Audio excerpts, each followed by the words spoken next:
மந்திரம் 11.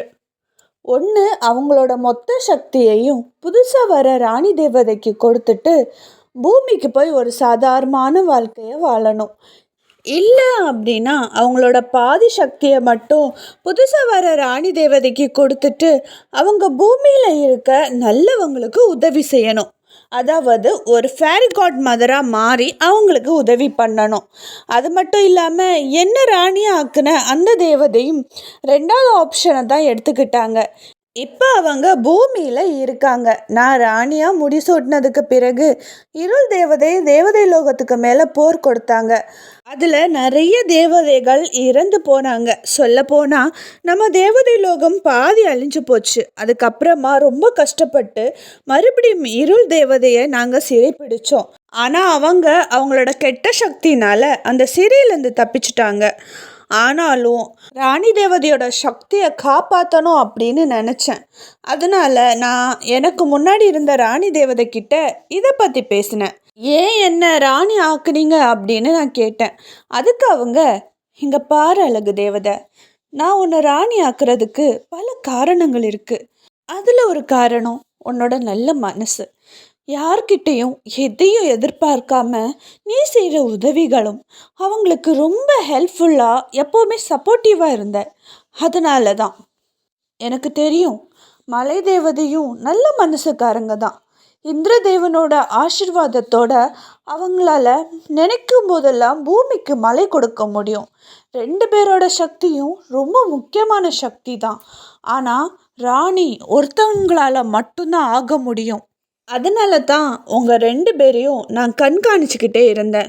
உங்களோட ஒவ்வொரு அசைவங்களையும் நான் கண்காணித்தேன். அதில் ஒன்றை விட ஒரு நல்ல ராணி இனிமேல் இந்த தேவதை லோகத்துக்கு கிடைக்க மாட்டாங்கன்னு என் மனசுக்கு தோணுச்சு. அதே நேரம் மலை தேவதையை நான் கண்காணிச்சப்போ அவங்களுக்கு இந்த தேவதை லோகத்தையும் பூலோகத்தையும் ஆள்றது மட்டும்தான் ஆசையாக இருந்தது. அதனால தான் நல்லது செய்கிறது மாதிரி நடிச்சிட்டு இருந்தாங்க. நான் ஒருவேளை அவங்கள ராணியை அறிவிச்சிருந்தேன் அப்படின்னா இந்த தேவதை லோகம் அப்படின்னு ஒன்று இருந்திருக்காது. மனுஷங்க இன்னும் நிறைய தப்பு பண்ண ஆரம்பிச்சிருப்பாங்க. நல்லவங்க கெட்டவங்க எல்லாருமே ஒன்று சேர ஆரம்பிச்சிருப்பாங்க. அதாவது நல்லவங்க கூட கெட்டவங்க வேலையை செய்ய ஆரம்பிச்சிருப்பாங்க. அதனால தான் யார்கிட்டையும் எதையுமே டிஸ்கஸ் பண்ணாமல் சர்ப்ரைஸாக நான் ஒன்றை ராணியாக தேர்ந்தெடுத்தேன். இப்போ இருள் தேவதையை நீ சிறைப்பிடிச்சிட்ட. ஆனால் அவள் தப்பிக்கிறதுக்கு ரொம்ப நாள் ஆகாது. ஸோ அதுக்குள்ளே என்னோடய சக்தியை நீ கரெக்டான ஆள்கிட்ட கொடுக்கணும். அதுக்கப்புறமா எந்த கஷ்டமும் உனக்கு கிடைக்காது அப்படின்னு சொல்லி அவங்களோட மந்திர குச்சியை கீழே தட்டினாங்க. உடனே பூலோகத்தில் இருக்க ஒரு குடும்பத்தை காமிச்சாங்க. அதோ அந்த ரெட் கலர் ஷர்ட் போட்டுட்டு ஒருத்தர் லேப்டாப்பில் ஒர்க் பண்ணிகிட்டு இருக்கான்ல, அவன் பேர் கிருஷ்ணா. அவன் ஒரு தூய சக்தி கொண்டவன். அவன்கிட்ட இந்த பியூர் பிளட், பியூர் ஹார்ட் அவன் பிறப்புலேயே இருக்குது. என்னோட பாதி சக்தியை நீ அவனுக்கு கொடு. அதுக்கப்புறமா அவனுக்கு ஒரு பாதுகாப்பு வளையத்தையும் போட்டுரு. அதுக்கப்புறமா அவனை எந்த ஒரு தீய சக்தியும் தொட முடியாது. ஆனால் நீ அவனை ரொம்ப கேர்ஃபுல்லாக பார்த்துருக்கணும் அப்படின்னு சொன்னாங்க. அதுக்கப்புறமா அவங்க சொன்னதை நான் கேட்டேன். அவன் சின்ன வயசுல இருந்தே இல்லை, அவன் பிறந்ததுலேருந்தே நான் அவனை பாதுகாத்துட்டு வரேன். அதனால தான் பூமியில் இருக்க எந்த ஒரு நல்ல சக்திக்கும் இருள் தேவதையால் எந்த பிரச்சனையும் வரலை. ஆனால் நீ இப்போது உடனடியாக பூலோகத்துக்கு போ அப்படின்னு சொன்னாங்க. நான் அவங்கக்கிட்ட என்னோட சக்தியை எப்படி அவனுக்கு கொடுக்கறது அப்படின்னு கேட்டேன். அதுக்கு ராணி தேவதை, நீ உன்னோட கண்ணை மூடி மனசால சக்தியை அவனுக்கு கொடுக்கணும்னு வேண்டிக்கோ. அப்புறம் மெதுவாக அவன் தலையத்தோடு உன்னோட சக்தி அவனுக்கு போகிறது உன்னால் உணர முடியும் அப்படின்னு சொன்னாங்க. இதை கேட்டேன்னா சரின்னு சொல்லிட்டு அன்னைக்கு நைட்டு பூலோகத்துக்கு போய் அவங்க சொன்ன மாதிரியே செஞ்சேன். என்னோட சக்தி எல்லாமே நான் அந்த பையன்கிட்ட கொடுத்தேன். ராணி தேவதையோட சக்தி மட்டும் இல்லாமல் என்னோட பாதி சக்தியையும் நான் அவனுக்கு கொடுத்தேன். ஏன்னா எங்கள் சக்தி இருள் தேவதைக்கு கிடச்சிச்சின்னா எல்லாமே முடிஞ்சு போச்சு. அதுக்கப்புறமா நான் தேவதை லோகத்துக்கு போகலான்னு பார்க்கும்போது தான் அன்னைக்கு நைட் இருள் தேவதை சிறையிலேருந்து தப்பிச்சிட்டாங்க. அவங்க என்னை தேடி வந்தாங்க. நான் தூங்கிக்கிட்டு இருக்கும்போது என்னோடய சக்திகளை எடுக்க முயற்சி பண்ணாங்க. அப்போ தான் அவங்களுக்கே தெரிஞ்சது என்னோட பாதி சக்தி ராணி தேவதையோட பாதி சக்தி என்கிட்ட இல்லை அப்படின்னு. அவங்க ரொம்பவே கன்ஃபியூஸ் ஆனாங்க. அதுக்கப்புறமா அவங்க அங்கேருந்து கிளம்பிட்டாங்க. இதை கேட்ட பொம்மி, அப்போ நீங்கள் அவங்க கிட்ட ஃபைட் பண்ணலையா அப்படின்னு கேட்டா.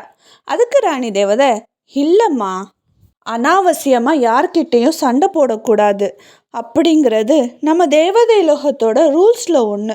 அதனால நான் அவங்கள கண்டுக்கலை. ஆனால் என் சக்திகள் இருக்க பையனை அவங்க கண்டுபிடிச்சிட்டாங்க. ஆனால் அவங்களால அவனை எதுவுமே பண்ண முடியலை. இங்கே பயங்கரமான போர் நடக்கிற நேரம்தான் இன்ப தேவதை ராணி தேவதையோட ஆசீர்வாதத்தோட ஒரு அழகான குட்டி பெண் தேவதை பிறந்தது. அதுக்கப்புறமா அந்த குழந்தைக்கு இருக்க சக்திகளை நாங்கள் பார்த்து ரொம்பவே ஆச்சரியப்பட்டோம். இது தேவதை லோகத்தில் இருந்தால் அதுக்கு பல பிரச்சனைகள் வரும் அப்படின்னு தெரிஞ்சுக்கிட்டு நாங்கள் ராதாவோட கருவில் இருந்த குழந்தைய எடுத்துட்டு நாங்கள் இந்த குட்டி தேவதையை அவங்களுக்கு வச்சோம். ஆனால் கவலைப்படாதீங்க, அந்த கருவில் இருந்த குழந்தை இன்னுமே பத்திரமா தேவதை லோகத்தில் சீக்ரெட் பிளேஸில் தான் நாங்கள் வச்சுருக்கோம். டைம் வரும்போது நான் மறுபடியும் ராதா கிட்டேயே அந்த குழந்தைய தந்துடுவேன் அப்படின்னு சொன்னாங்க. இதை கேட்ட பொம்மி, அம்மா, இந்த கதையெல்லாம் கேட்கவே செம்மையாக இருக்குது, சூப்பர்மா, அப்படியே ஒரு புக்கில் ஒரு காமிக் படித்த மாதிரி இருக்குது, வேற லெவல்மா அப்படின்னு சொன்னான். இதை கேட்ட ராணி தேவதை சிரித்தாங்க. சரிம்மா, நாளைக்கு ஒன்று நான் பூலோகத்துக்கு அனுப்பி வைக்கிறதுக்காக எல்லா வேலையும் நான் பார்க்குறேன், நீ இப்போ போய் விளையாடு அப்படின்னு சொன்னாங்க. இதை கேட்ட பூமியும், சரி, உத்தரவு வாங்கிக்கிறேன் மகாராணி அப்படின்னு சொன்னான். அதுக்கு அவங்க, போயிட்டு வா அப்படின்னு சொல்ல அவள் அங்கேருந்து சிறகை விரித்து பறக்க ஆரம்பித்தா.